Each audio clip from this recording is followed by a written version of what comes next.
Hello, today I am here with the topic of gestational diabetes or diabetes in pregnancy. How should be the approach and how to deal with diabetes in pregnancy, because it entails the safety of the mother as well as the child.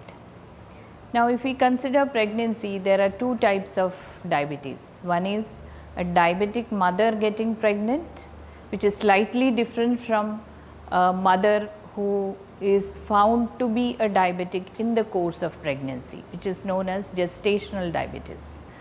So, both these have to be dealt with separately or differently, because in a mother who is already a diabetic, we need to have the blood sugars on target using insulin and safe drugs like metformin beforehand itself. Before the conception is planned, one should have the blood sugars on target using these drugs.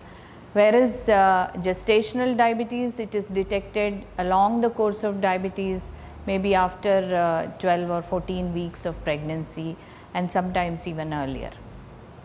So, if a diabetic mother gets pregnant, as I said, at conception the sugars should be well controlled, the HbA1c should definitely be below 7, wide fluctuations of blood glucose should be avoided, and preferably the mother should have taken folic acid prior hand. Now, gestational diabetes is a different condition wherein the pregnancy creates a milieu inside the mother's body which is more diabetogenic. The whole idea is to supply more glucose to the fetus or the intrauterine baby, because the only source of energy for the child is from the mother. So, the glucose has to be supplied from the mother to the child through the placenta. So, the body creates an environment, a milieu, so that the mother's glucose is high, and to counter this mother's glucose, the insulin secreted by the baby is high.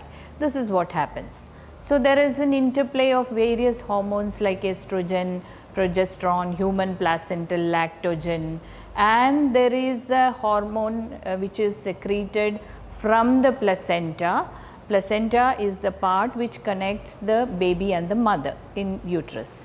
So, the placenta secretes a hormone which destroys insulin, thereby the mother's blood glucose goes high. The whole idea is to that the baby gets more glucose from the mother, or enough energy, source of energy from the mother, and in return to metabolize these high sugars, the baby's insulin levels go up.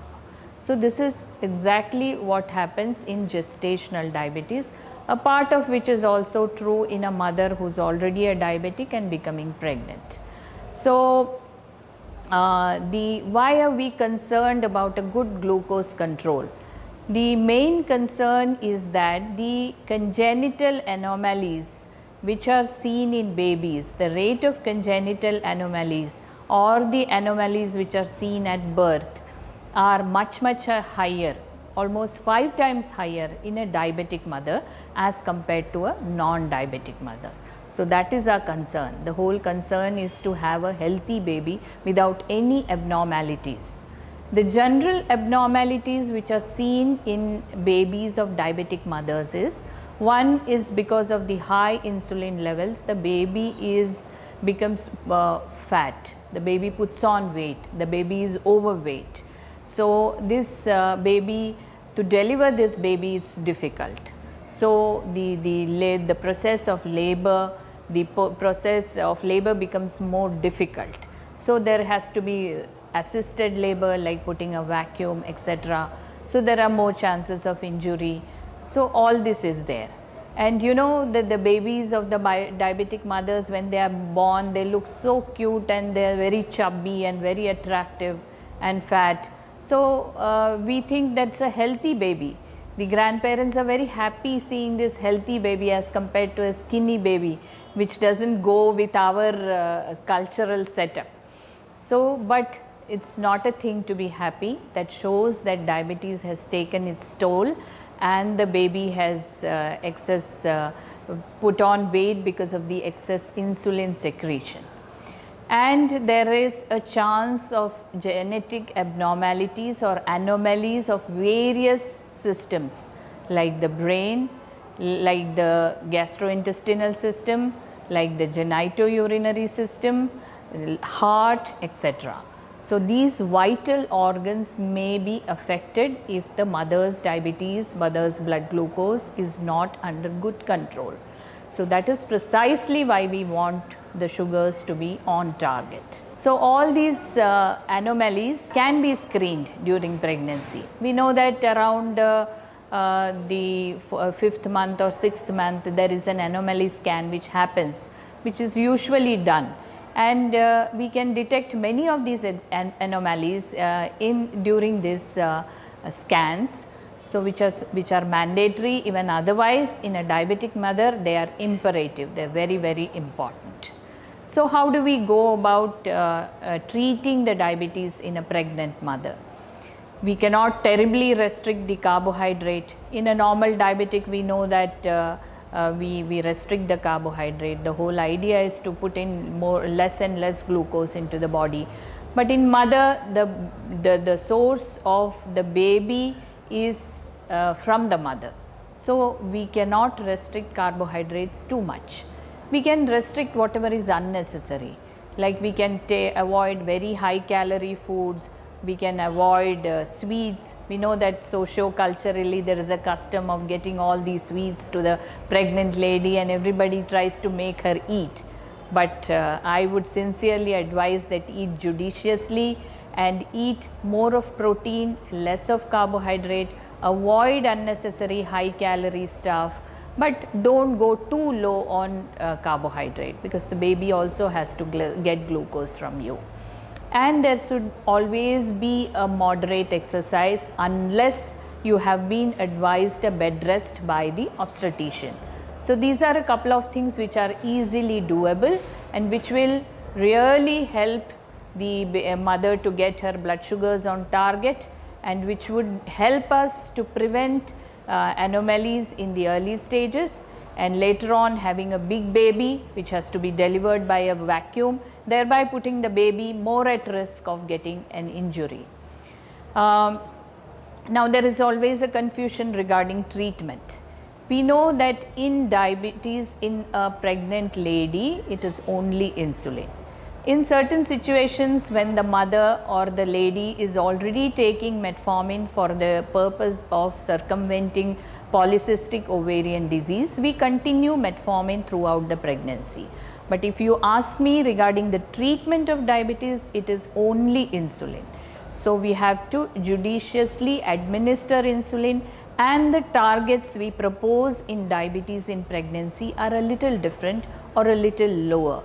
In a normal individual, a fasting sugar, in case of a non-pregnant diabetic, we would be happy if even if he has a fasting sugar of around 120 and a postprandial sugar of around 160.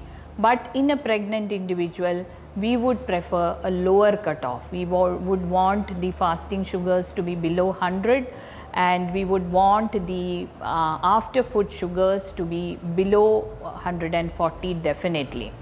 So, and even when we take the after food blood glucose, we test the blood glucose at 1 hour, because we see that in pregnancy there is an early peak. So, to recognize this early peak and to avoid a postprandial or after food excursion of blood glucose, we check the 1 hour blood glucose and always try to keep it below 140. So, this is what we should be doing, and as the pregnancy progresses, with each 3 months you have to make a judicious change in the insulin dose, because the insulin requirements may vary. When the baby of a diabetic mother is born, there are two things that we are concerned about. One is the baby has a very high chances of having low blood sugars, that is known as hypoglycemia. Whenever the baby is born, the neonatal unit is always ready to handle that part of complication, that is hypoglycemia, because the baby already has a high insulin levels, and as soon as the baby delivers, baby is delivered, the source of glucose is cut off. So, the baby may go into a low sugar. And similarly, the baby may go into a syndrome called as respiratory distress syndrome. That is, the lung maturity of the baby is low as compared to a baby born to a non-diabetic mother. So, that puts the baby at a high risk of having breathing difficulty. The baby would require high flow oxygen, may go on for a ventilation. There is something called as respiratory distress syndrome. So, these are the two complications about the baby that a pediatrician or a neonatologist is worried about when the baby is just born. This is the chances of hypoglycemia and RDS are more in babies born to diabetic mothers. So, these are a couple of things regarding diabetes in pregnancy. One is try to detect diabetes before pregnancy whenever it is possible.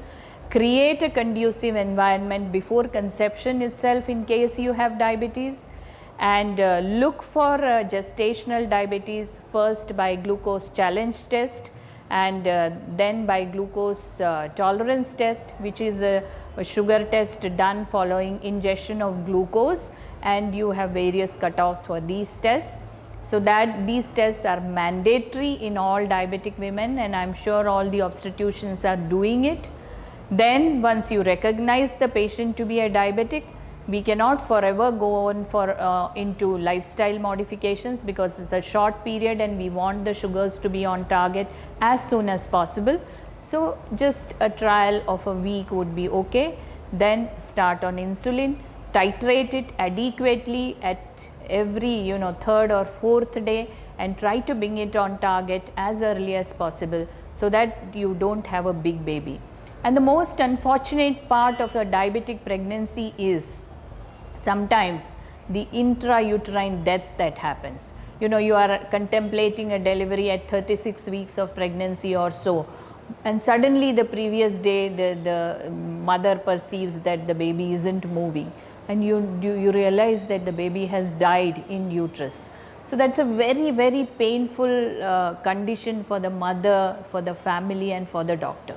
So, definitely if we want to prevent that, we have to be very strict regarding the glycemic control, and hope this video helps you to guide the diabetic ladies who are pregnant, and hope these videos help you, and please give your feedback. Thank you.